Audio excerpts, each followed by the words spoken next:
Muito que bem, senhoras e senhores, começamos mais uma edição do Talking Day. A gente recebe hoje no nosso estúdio o deputado estadual Nilson Berlanda para falar um pouco mais sobre as suas pautas, sobre a sua atuação na Alesc nesse terceiro mandato, também falar um pouco sobre o cenário eleitoral, agora com a aproximação das eleições, entre outros assuntos. Deputado, seja muito bem-vindo. Bom dia, Vitor. É Vitor, né? Isso. Bom dia, Vitor. Eu quero agradecer à direção do Diário de Iguaçu, esse conceituado jornal. E eu comentava anteriormente, eu quero agradecer até há poucos dias atrás, eu estava na capa do jornal como um dos deputados que mais atua no oeste de Santa Catarina. Então, obrigado aí à direção do Diário de Iguaçu, obrigado por essa oportunidade de estar falando um pouquinho do deputado Berlanda, do empresário Berlanda. E, afinal, eu sou aqui do Oeste, nascido aqui em Nova Itaberaba, minha identidade está como nascido em Chapecó, porque na época era distrito, né? Agora é município. Mas estou à disposição do amigo aí. Perfeito. Deputado, o senhor falou já da sua atuação, gostaria que desse uma ênfase, explicasse mais sobre a sua atuação aqui na região oeste, meio oeste, desde Curitibanos para cá, onde que o senhor tem o domicílio. Vitor, voltar um pouquinho ao tempo, né? Eu sou então nascido em Nova Itaberaba, eu tinha um sonho, acabei sendo bancário, eu trabalhava no Banco do Estado e depois do Banco do Estado, o banco me transferiu para a cidade de Curitibanos, eu não conhecia Curitibanos, tive a oportunidade de conhecer Curitibanos e acabei ficando lá e estou morando há 40 anos lá. Iniciei a nossa empresa, a Berlanda, da mesma forma que o Vanderlei iniciou a Berlanda em Chapecó, eu iniciei Berlanda em Curitibanos, nós fomos crescendo os dois, depois eu acabei adquirindo o nome Berlanda, o Vanderlei criou uma nova marca, Lojas Base, todo mundo conhece essa história, e aí eu acabei voltando com as lojas Berlanda para o oeste de Santa Catarina, porque ele havia mudado de nome. Hoje a empresa possui 207 lojas em Santa Catarina, fábrica de colchões, fábrica de imóveis e também uma fábrica de sofado, que inclusive essa fábrica de sofado ela está dentro do presídio em São Cristóvão do Sul, onde em 2009 nós implantamos ela, e nem político ainda era, mas logo na sequência eu tive a oportunidade de ser o pioneiro nesse sistema de ressocialização na cidade de São Cristóvão do Sul, lá de Curitibanos. Na vida política, Vitor, eu tive a oportunidade de ser convidado pelo então governador Luiz Henrique da Silveira, acabei sendo secretário regional por 3 anos, depois fui candidato a deputado, não me elegi, depois fui candidato novamente pelo antigo DEM, e aonde a gente conseguiu, então, a primeira vez estar sentado numa cadeira de deputado estadual. Depois consegui a eleição mais 2 vezes, é o terceiro mandato e agora sou pré, né? Sou pré, não dá para falar que a gente é candidato, mas sou pré pelo PSD e represento o oeste de Santa Catarina. Como deputado, e a pergunta eu quero responder ao Vitor, ao amigo, como deputado estadual eu tenho atuado em todos os municípios, iniciando lá em Itapiranga, Dionísio Cerqueira. Na semana passada tivemos lá em Dionísio, onde nós temos uma pessoa que cuida da campanha do Berlanda, né, um secretário, depois a gente passou pelo São José do Cedro, Guarujá do Sul, São Miguel, Maravilha, Nova Erechim, Águas Frias, enfim, Nova Itaberaba, todos os municípios. E essa semana estamos de volta. Ainda ontem estávamos em Concórdia, Itá, Ceará, e hoje continua em Bom Jesus, em São Domingos, Abelardo do Luz. Esse é o trabalho do deputado. Não é só agora na pré-campanha que a gente está aqui, mas a gente continua visitando todos os municípios durante os 4 anos de mandato. E aparece aí como destaque, mais uma vez, na capa do jornal, há poucos dias atrás, como um dos parlamentares mais atuantes no oeste de Santa Catarina. São mais de 9,2 milhões de emendas distribuídas em todos os municípios, um pouquinho para cada um, mas atendendo às demandas do oeste de Santa Catarina. Perfeito. E o senhor comentou ali sobre a questão dos presídios, da lei. Eu gostaria que comentasse mais sobre isso, sobre como é que você também vê essa situação hoje em dia aqui em Santa Catarina. Chapecó também é exemplo agora. mas eu lembro muito bem que a gente iniciou essa atividade lá em 2009 e não se tinha um projeto que determinava como funciona a regra. E nós criamos esse projeto junto com a Secretaria de Segurança na época, e eu como parlamentar, como deputado estadual, dizendo que cada detento tem direito a trabalhar, ele pode trabalhar, recebe um salário mínimo, a cada 3 dias ele reduz um dia de pena. Então, veja bem, hoje um detento por estado de Santa Catarina, ele custa em torno de 3.700, se não me engano, reais para mantê-lo preso, que é o remédio, é a comida, é o uniforme, é a roupa, é a segurança num todo. Então, esse é o custo. E se um detento, eu vou citar aqui um exemplo, ele vai pagar uma pena de 20 anos de prisão, ele reduzindo um terço, veja o quanto o Estado economiza. O preso também tem a sua vantagem, porque ele trabalhando, ele pode mandar um dinheiro à sua família. Desse salário mínimo que ele recebe, 25% fica para o complexo. Para o complexo, o preso não recebe dinheiro em espécie. Sim. A gente deposita lá para o presídio acaba então destinando 25 para aquele complexo ou guarda num caixa para que seja usado em todos os presídios em Santa Catarina, e 25 o detento é obrigado a guardar numa caderneta de poupança. E 50 ele pode optar, manda para a família ou eventualmente guarda também aqueles 50. Um detento é um ser humano. Ele tem direito a comprar uma escova de dente, um creme dental, um chocolate, enfim, tudo que permite. E aí ele acaba fazendo uma lista e acaba entregando para a direção do complexo, e eles acabam comprando o que é permitido. Então, ganha quem? Ganha o Estado, ganha o detento porque ele recebe, e ganha o empresário. O empresário é respaldado para não pagar encargos, encargos sociais, não tem FGTS, não tem férias, inclusive o detento trabalha de segunda a sábado. Ele só não trabalha no domingo e não trabalha nos dias de feriados nacionais. Muito bom. E, deputado, o senhor acha que hoje em dia, olhando para Santa Catarina, ainda nesse ponto, falta vagas nos presídios? Como é que o senhor avalia essa situação? Sim, senhor. Eu acho que Santa Catarina, inclusive o próprio governador Jorginho, agora, recentemente, há 2 ou 3 meses atrás, assinou uma ordem de serviço lá naquele complexo de São Cristóvão do Sul. São Cristóvão do Sul é uma pequena cidade perto de Curitibano. E ali tem 1.800 homens presos, só tem homens, né? O presídio e é uma área muito grande, então tem 3 unidades, unidade 1, 2 e 3. E agora será construído mais 2 unidades. Hoje Santa Catarina tem uma demanda, precisaria muito mais vagas para que a gente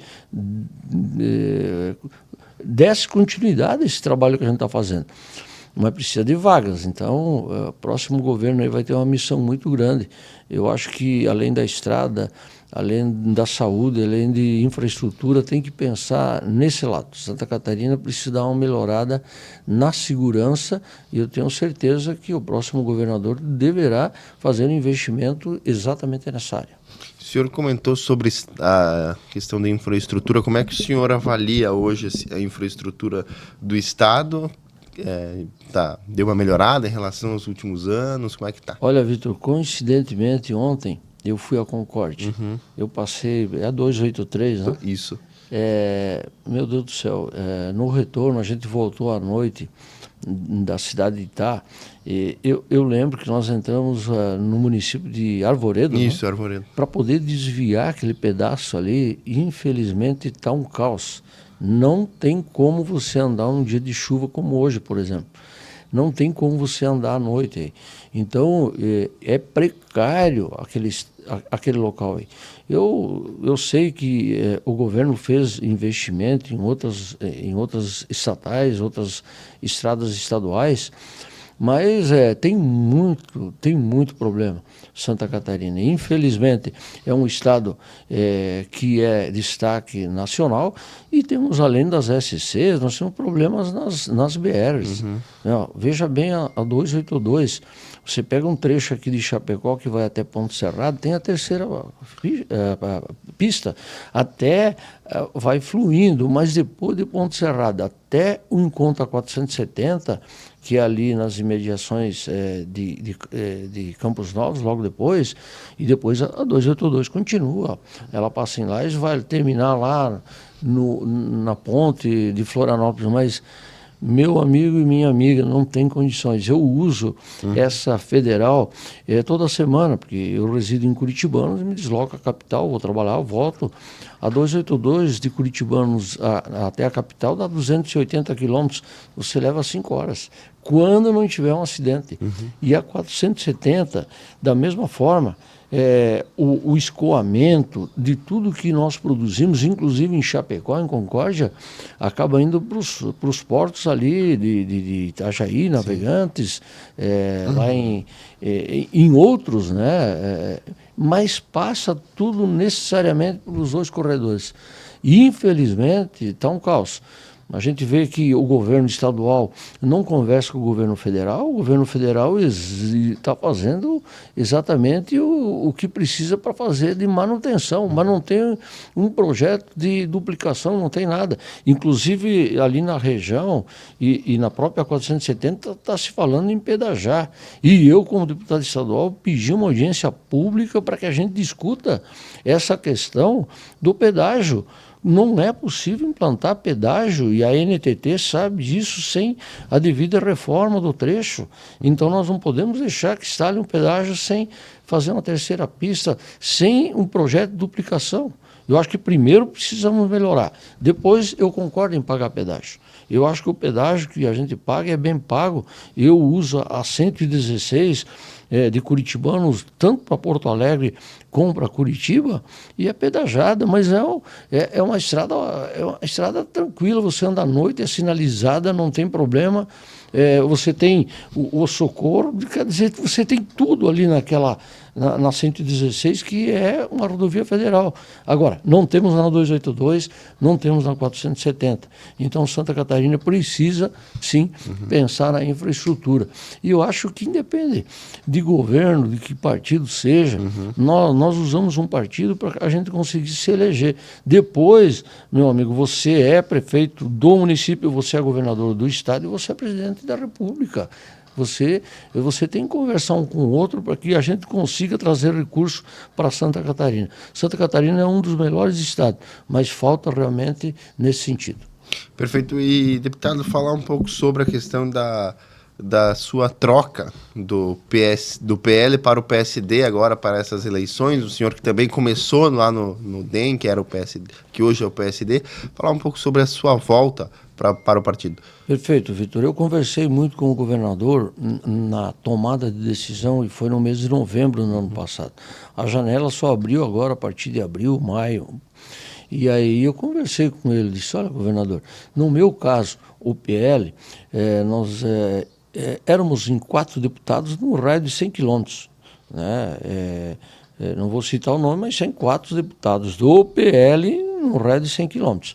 E além dos 4, agora, na convenção que vai acontecer aqui uns dias, né, no PL, não sei quando que vai ocorrer, está previsto mais 5. Então são 9 candidatos num eixo de 100 quilômetros, ou seja, de Rio do Sul a Concórdia, um pouquinho mais, tal. E o PSD oferece para Uberlândia praticamente uma exclusividade nesse trecho. Temos candidato em Concórdia, temos em Rio do Sul, talvez surja mais algum, mas me prevê que o deputado Uberlândia fica nesse raio de 100, 120 quilômetros como candidato a deputado estadual único. E isso me fortalece e me traz um conforto maior, porque eu chego nos municípios, o PSD tem executivas em praticamente todos os municípios, e eles precisam de um representante. É exemplo do Oeste. Temos também uma candidata no extremo Oeste, mas o deputado Uberlândia tem um trabalho semeado aqui em todas as cidades do Oeste. Então, tenho a liberdade de estar fazendo um trabalho aqui. Já trabalhei na Serra Catarinense, já trabalhei aqui no meio Oeste, estou trabalhando no Alto Vale, e com bastante trabalho, com bastante emenda já distribuída, como pré-candidato, quem sabe, eu tenho certeza que os municípios e a população vai reconhecer o trabalho do deputado Uberlândia. E como é que tem sido, na sua avaliação, essa pré-campanha também, as articulações ali na região de Concórdia, ali até Curitibanos ali?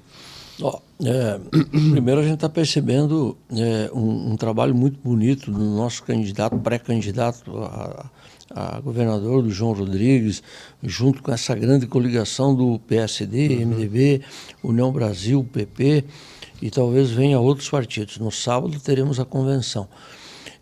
Eu vejo no João, como pré-candidato, uma pessoa preparada.